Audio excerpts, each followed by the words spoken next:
இந்திய வரலாற்றிலேயே முதன்முறையாக சென்னை தீவுத்திடலில் 48வது சுற்றுலா பொருட்காட்சியில் மரண கிணறு மற்றும் விமானம் தாங்கிய கப்பல் அறிமுகப்படுத்தப்பட்டுள்ளது. விடுமுறை நாட்களில் காலை 10 மணி முதல் இரவு 10 மணி வரை, மற்ற நாட்களில் மாலை 3 மணி முதல் இரவு 10 மணி வரை. மிஸ் பண்ணாதீங்க, அப்புறம் வருத்தப்படுவீங்க. இந்தியாவின் டிஎன்ஏவில் இயல்பிலேயே அன்பு அதிகமாக இருப்பதாகவும், ஆனால் பாஜகவும் RSSம் வெறுப்புணர்வை பரப்புகின்றன என்றும் காங்கிரஸ் எம்பி ராகுல் காந்தி குற்றம் சாட்டியுள்ளார். சத்தீஸ்கர் மாநிலம் ராய்காட்டில் காங்கிரஸ் எம்பி ராகுல் காந்தி பாரத் ஜோடோ யாத்திரை மேற்கொண்டு பொதுக்கூட்டத்தில் பேசிய அவர், எதிர்கால தலைமுறைக்காக வெறுப்பும் வன்முறையும் இல்லாத இந்தியாவை உருவாக்க காங்கிரஸ் விரும்புவதாக தெரிவித்தார். தற்போது இந்தியாவின் மூலை முடுக்கெல்லாம் வன்முறையும் வெறுப்பும் பரப்பப்படுவதாக ராகுல் காந்தி குற்றம் சாட்டியுள்ளார்.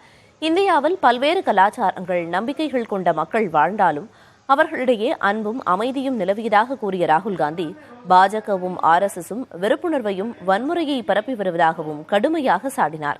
மணிப்பூரில் வன்முறையில் 100க்கும் மேற்பட்டோர் கொல்லப்பட்ட போதும் பிரதமர் மோடி அங்கு சென்று பார்வையிடவில்லை எனவும் ராகுல் காந்தி குற்றம் சாட்டினார். நாட்டின் அனைத்து பாதுகாப்புத்துறை ஒப்பந்தங்களும் அதானி வசம் சென்றது குறித்து நாடாளுமன்றத்தில் கேள்வி எழுப்பியதற்காக தான் இடைநீக்கம் செய்யப்பட்டதாகவும், அரசு இல்லத்திலிருந்து தான் வெளியேற்றப்பட்டதாகவும் ராகுல் பேசினார். மக்களின் இதயத்தில் வாழும் தனக்கு அரசு வழங்கும் வீடு தேவையில்லை எனவும் ராகுல் காந்தி கூறினார். இந்திய வரலாற்றிலேயே முதன்முறையாக சென்னை தீவுத்திடலில் 48வது சுற்றுலா பொருட்காட்சியில் மரண கிணறு மற்றும் விமானம் தாங்கிய கப்பல் அறிமுகப்படுத்தப்பட்டுள்ளது. விடுமுறை நாட்களில் காலை 10 மணி முதல் இரவு 10 மணி வரை, மற்ற நாட்களில் மாலை 3 மணி முதல் இரவு 10 மணி வரை. மிஸ் பண்ணாதீங்க, அப்புறம் வருத்தப்படுவீங்க.